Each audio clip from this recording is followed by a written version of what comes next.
But let me ask you this: the internet was buzzing because they say either Ray J or Dr. Umar with the baby daddy. You messy. That's what they say. I don't know. I read that, and I was like, "Well, dang." That's what they said. How they gonna pick my baby daddy from me? That's crazy. I mean, I guess they're kind of looking at the hat.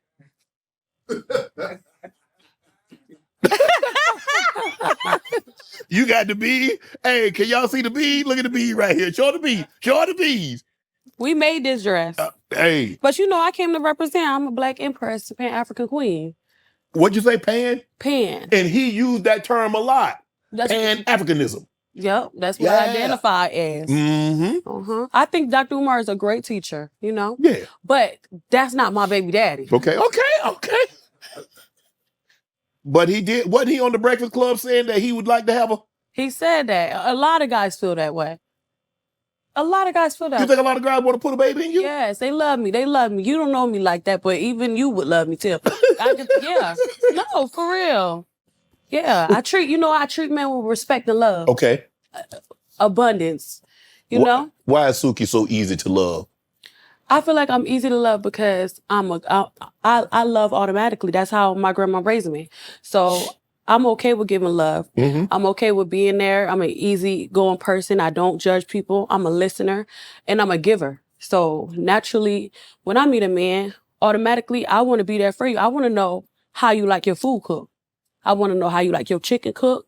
You feel me? I want to know all that because I'm going to show you I can cook better than your mama. You feel me? Yeah, I'm going to show you something.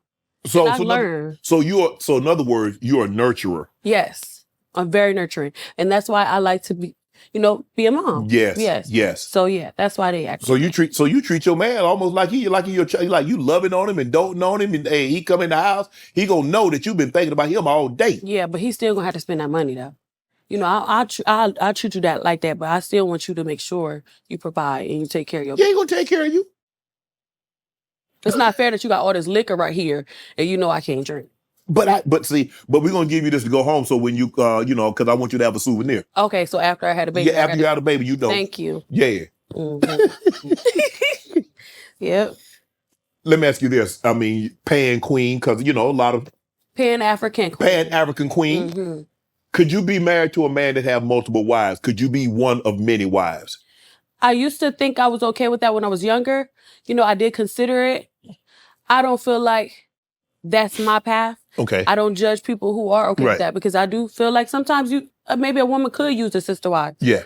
That's their home though. But me personally, I would just like to be a wife by myself. Yeah. So, I mean, no one has made me change that. Right. I'm not saying that. You're not close to it, but at this present time, you're like, okay, it's going to be me and my husband. Yeah. Now, if he's like, okay, and convince me that if there is a benefit for me and this family, I might be open to it, but as of right now, that ain't where I'm standing. Yeah, that's how I feel. I a lot of people have multiple wives in different cultures and religions, but me, I'm okay with just doing the me and my husband thing. Yeah. Mm-hmm. Did you go to Dr. Umar school? I actually did. He actually has a school. Yes, he does. He actually does have the school. And that same school, I went to that school when I was younger. Yes. Yeah. Right. So what's all this about? He was getting money to build a new school, and the school hadn't been erected, hadn't been built yet. What's going on with that? I don't know, because he really but he actually does have a school. Yes, and it's a really nice school. Okay. And I really respect it because it's in Wilmington. That's where I'm from. And you from Delaware? Yes, I'm from Wilmington, Delaware. Okay. So I respect his take on you got to get in them streets. Yes. To change. So I respect where he has his school because a lot of people over there need help. Okay. So yeah, I went to that school. All right. This is gonna be because listening that you talk, I'm very interested to know your upbringing. So, what was your upbringing like when you were a kid? You're 5, 10 years of age. What did you want to be? At 5 and 10 years of age, I always wanted to be a rapper. Okay. And an entertainment. Okay. Yeah. Mm-hmm. My mom wrote my first rap for me. Okay. Yeah. And I used to rap in the hood. She used to take me to people and say, go ahead and rap. And I used to rap to people and they used to pay me. They used to give me like a little dollar here, and a little dollar there. And I grew up in a family of music. So my grandfather and everybody made music. I went to a cultural arts school, a prominently Black school, Swahili school. So, I'm really support Black Power, and that's and you can see it like in different situations that'll come out. So that's how I was raised. I was a dancer and I was a rapper, and I went to Kumba Academy in Wilmington, Delaware, and I end up going in a different path, getting in the streets, having children, falling in love, and happily I made it out of that, made it out the You hood. just told me earlier you didn't love none of them your baby daddies. Just I thought this it one. was, I honestly, I guess there's a difference between in love and love. Yeah. I genuinely had love for people. You can love someone but not be in love with said person. Yes. You love that person, but you don't necessarily know if you were in love with that person. I know I wasn't in love. You're right. Okay. But I had a little. You know how it is, like, and you in the streets. When you young, you know, yeah. The I know. requirements aren't even the same. Yeah, You yes. feel me? You're a different person now than you were then. Yeah. So I had a fast lifestyle then, and then I end up seeing. I had this guy that I was dating. He ended up passing away, and I started dating him. The thing is, I had my shit together before me and him even dated.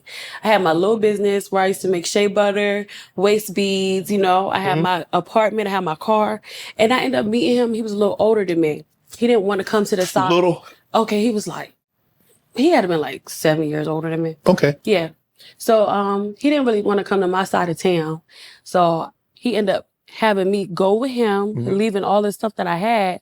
And I kind of lost my business and everything that I had. And I used to write songs and stuff, and I used to try to get him to read it, but he didn't even want to. He kind of just He wasn't interested. No, he wasn't. That should have been a clue right there. If he's not interested in what you like to do and what you want to do, what made you think that, how could you love him? Well, from my city, a lot of people will look at you crazy if you believe in yourself. If you say, you know what? Yeah. I'm gonna be a rapper. Right. They're gonna look at you like, bitch, you're dumb. Right. So that situation happened where he wasn't supporting me and I did not have nothing in my pocket. It was getting real hard for me. Like, I was so sad. I didn't have nowhere to go with my kids. He kind of just left. He kind of just ditched me. And that shit hurt. But what I did was... So when you met him, you already had kids, right? I already had my kids, yeah. Okay. How many kids did you have at the time? I had 3 at the time. You already had 3? Yes. Okay, so he gets you. So did you move in with him? Yep. You moved in with him. Mm-hmm. Did he have any kids? He had 2. He had 2. So it was 7 of y'all in the house. Your 3, his 2, you and him. Or did he have his kids? He didn't have his kids. He didn't have his kids. Yeah, Okay, so you guys in the house, and it's like, okay. When did you realize, like, damn, this man is really not supportive? I'm like, I'm with someone, but I'm really alone. I felt like that when I just started to look around and look at the people around me and just going to the club all the time, drinking. I was just like, bruh, I know that I'm supposed to have more than this. I know that this is not my life. This is I'm just sitting here until I figure it out. Yeah. He broke me down until I had nothing left to give. I had $300 in my pocket. I took me and my kids to Atlanta. Yeah. When my grandma and my auntie came and picked me up, we drove all the way to Atlanta. I moved in with my grandma. I seen the strip club. Of course, you feel me? Yeah. Fast, easy money. Hey. I tried to make some money, and it ain't work for me because I had a natural body. Yeah. All the girls in there had their bodies done. They already done. Yeah, oh my gosh, they was getting that money, but the guys didn't want natural girls. They only wanted natural girls to fuck for like $40. 40? Yeah. Back then, Club Wax in Atlanta. We in Atlanta. You should stop by. You might like it. No, they I'm got good. some good wings. Yeah. Magic got the best wings, though. Okay, Magic do got the best wings. But anyway, it didn't work for me. And I was like, you know what? I'm just going to get on Instagram and try it. And I got on Instagram. I made my videos. I showed people my personality, how funny I am. Yeah. And then immediately everything changed. Yeah. Soon as I left those people. Want to join Club Shay Shay? Become an official member by hitting that subscribe button, where you never know who's going to be joining us for drinks and conversation. Don't be late to the party because we like to do something before 2 something.